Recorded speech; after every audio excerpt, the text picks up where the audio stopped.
I'm Nada, and I'm part of Team Sue, and we're working against invasive species.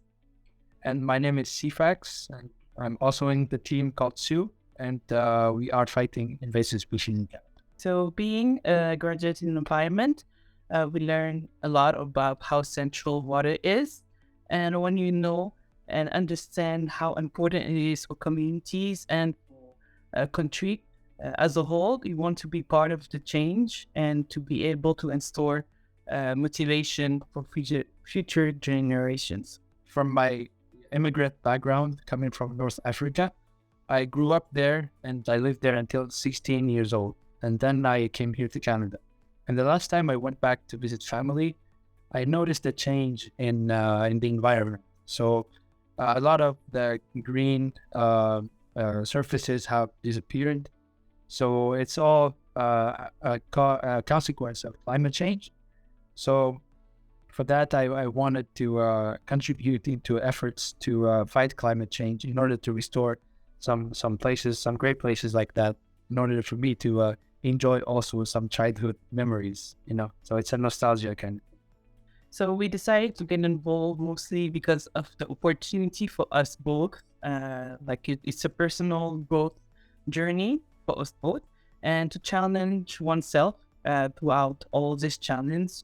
And there's also the important part that is we're making an environmental impact, and that is why we decided to be part of this journey. Exactly.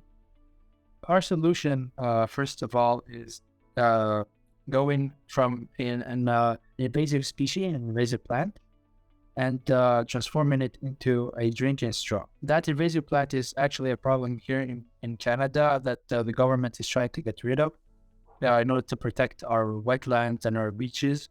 The innovation in our solution is actually the simplicity of the processes, because we believe that having some sophisticated processes in terms of manufacturing and design, when that is not needed, it actually contributes into increasing the environmental footprint of our activities.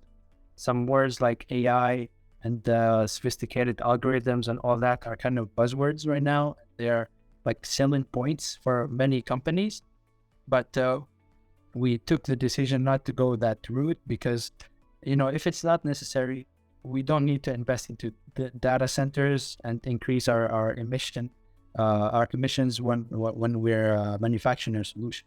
So that way, we are reducing our footprint, and our customers also reduce their footprints by using our product compared to plastic or paper straws. It's how quickly things become real. When we start, it's just an idea that sparks into being a real decision and a real change in the future.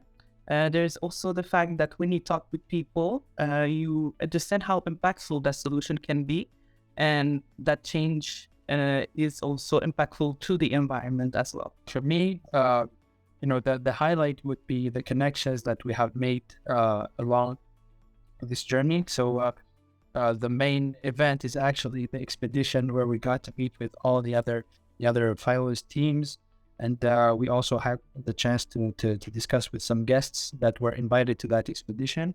So those are connections that I believe will last for longer than the lifespan of this challenge.